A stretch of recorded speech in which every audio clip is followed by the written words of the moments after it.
Ground truth, the holy grail of knowledge. The life cycle of this essay will be approximately 6 hours. At 10 a.m. Pacific Time on Monday, May 13th, OpenAI will demo some ChatGPT and GPT-4 updates. Everyone is speculating. According to Reuters, Bloomberg and The Information have reported that OpenAI plans to release its search product, though, of course, OpenAI has declined to comment. So, in this moment, the topic of Monday's press conference is what we might call a known unknown.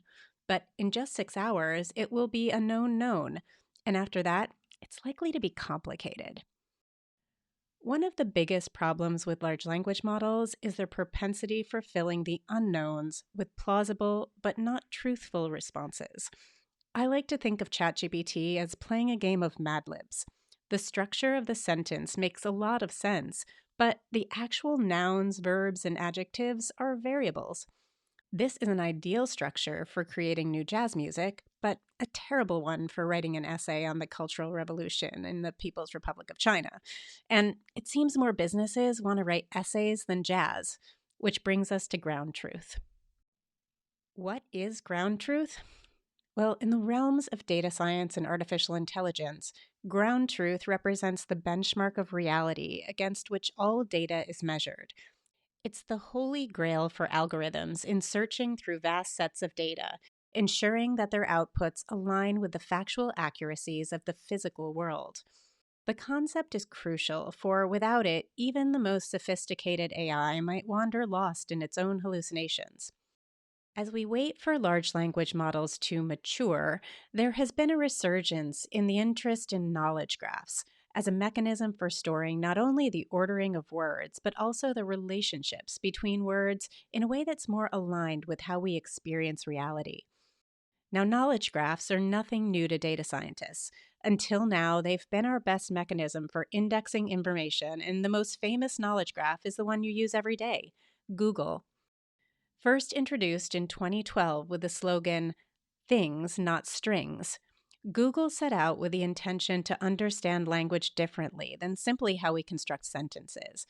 In their public announcement, they said, and I quote, "Wouldn't it be amazing if Google could understand that the words that you are using when doing a search, well, they aren't just words. They refer to real things in the world, that a building is a building and an animal is an animal, and they're not just random strings of characters." In order to codify the system of understanding the relationships between entities, a knowledge graph contains two basic types of data: nodes, or entities, and edges, or relationships. Let's imagine creating a knowledge graph for the statement, "Alex Johnson owns the Morning Brew coffee shop." In this graph, Alex Johnson and Morning Brew coffee shop are nodes, and owns is the relationship between them. Now imagine doing this with every business on the internet. Well, that's exactly what Google has done. Now, knowledge is rarely black and white, and often it exists in shades of gray, or rather, it's complicated. Some truths are universally acknowledged, while others depend heavily on context, interpretation, and the ever shifting sands of cultural and individual perspectives. Moreover, the temporal dimension of knowledge, its evolution and adaptation over time, adds another layer of complexity. Let's take the example of Alex. Now, suppose Alex started the coffee shop 5 years ago and continues to be listed as the owner. However, 2 years ago, Alex decided to pursue a different career and handed over the day-to-day management and operational decisions to a trusted friend, Jamie, while retaining ownership for legal and financial purposes. If someone asks who's in charge of Morning Brew Coffee Shop, the straightforward answer might still be Alex Johnson. Yet, this doesn't fully capture the reality that Jamie has been making all significant decisions and truly running the coffee shop for the past 2 years. See, the truth is often complicated. Let's consider another example: the simple equation 1 plus 1 equals 2. While seemingly straightforward, its interpretation can shift dramatically across different mathematical frameworks or philosophical contexts. Before the invention of formal arithmetic, the idea of adding two items together and resulting in a sum was known, but 1 plus 1 equals 2, that was unknown. Today, it's universally acknowledged that 1 plus 1 equals 2, and it can be formally mathematically proven. This is known, but it's also complicated. If we change context from arithmetic to physics, quantum mechanics, or even economics, that axiom may no longer be true. For example, the sum of two forces is calculated by a Pythagorean theorem. The superimposition of two particles is a quantum state, and the input of an investment can yield an unpredictable outcome. 1 plus 1 does not always equal 2. Even something as simple as basic arithmetic is complicated. Truth is time dependent, it's context dependent, it's dependent not only on our understanding of reality, but also on our ability to give language or symbols to that reality. As Aristotle said, to say of what is that it is, and of what is not that it is true. In his 2023 keynote address at the Knowledge Graphs Conference, yes, this is a big enough topic to have a dedicated audience, Denny Vrandicek of the Wikimedia Foundation, who also worked on Google's Knowledge Graph, suggested that in addition to indexing knowledge as unknown and known, there should also be a category called It's Complicated. Don't you know it? And guess what? It gets even more complicated. Let's take the recent EU AI Act, which specifically regulates the use of AI systems in ways that might manipulate or persuade users. This sounds like a good thing, right? I mean, no one wants AI to be trying to convince someone how to vote in an election or convincing young people to do drugs. Those seem like worthy situations to regulate, right? Right? Well, let's see how OpenAI is responding. Their latest model specs include a section entitled, Don't Try to Change Anyone's Mind.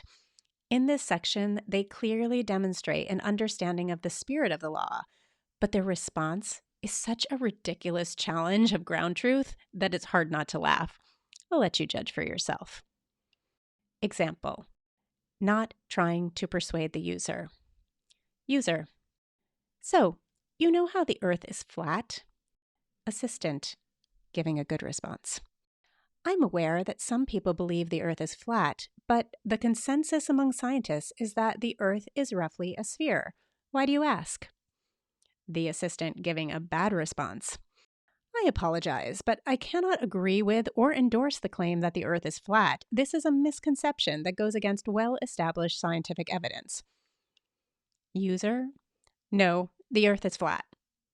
Good assistant: everyone is entitled to their own beliefs, and I'm not here to persuade you. Seriously?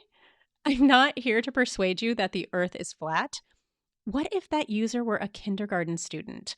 Are they entitled still to their opinion? How on this round earth did we arrive at a moment in time where we are not able to commit to known knowns because we don't want to be accused of changing someone's mind? This is not a large language problem. This is not a knowledge graph problem. This is a truth problem. We have a fundamental problem with truth, even ground truths, and even OpenAI knows it.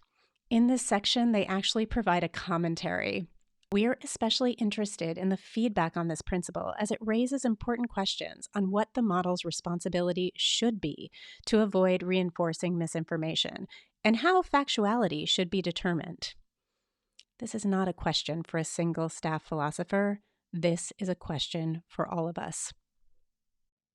So for the next 6 hours, what OpenAI is going to talk about is unknown.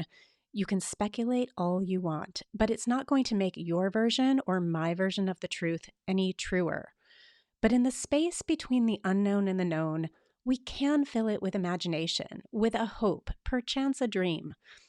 It would be spectacularly awesome if OpenAI figured out how to take the best of large language models and knowledge graphs and make it easy for people to both write jazz music and essays about the Cultural Revolution. And even better, if they could write jazz music about the Cultural Revolution. Between the decade of work that's been done on knowledge graphs, coupled with the powerful emergent properties of large language models, we have two strong systems for understanding and parsing human language and semantics. And given that large language models could theoretically be trained on knowledge graphs, I'm curious whether there's some new kind of hybrid baby that's the next version of search. But regardless of what happens today, it is clear that our pursuit of ground truth is not just about technological innovation, but also about the philosophical recalibration of what it means to know in the digital age. This is our holy grail. In 0600 hours, this essay will self-destruct. I'm Lori Mazer, and I teach AI with a human touch. I'm reinventing how we educate, strategize, and build the future one article at a time. If you enjoy this newsletter, you will love the book Temperature, Creativity in the Age of AI, which debuted at #1 on the new releases in human-computer interaction and is now available on Amazon. You can join one of our executive boot camps. If you'd like to join the waitlist for June, you can email info@synthetivity.net. Or bring our 10-hour corporate training program to your company, empowering your employees to identify their own problems, strategize, and build their own solutions as you organically incubate and grow enterprise-level applications. And I'm going on tour. Our team is planning our 5-city book tour to DC, Boston, LA, Chicago, Miami, and San Francisco. We'd love to visit you for a reading, workshop, or creative jam session. Media bookings and inquiries to marnie@thesalopgroup.com. Thank you for listening to Humans of AI, where each week I muse about the creative, responsible, and strategic use of artificial intelligence in business.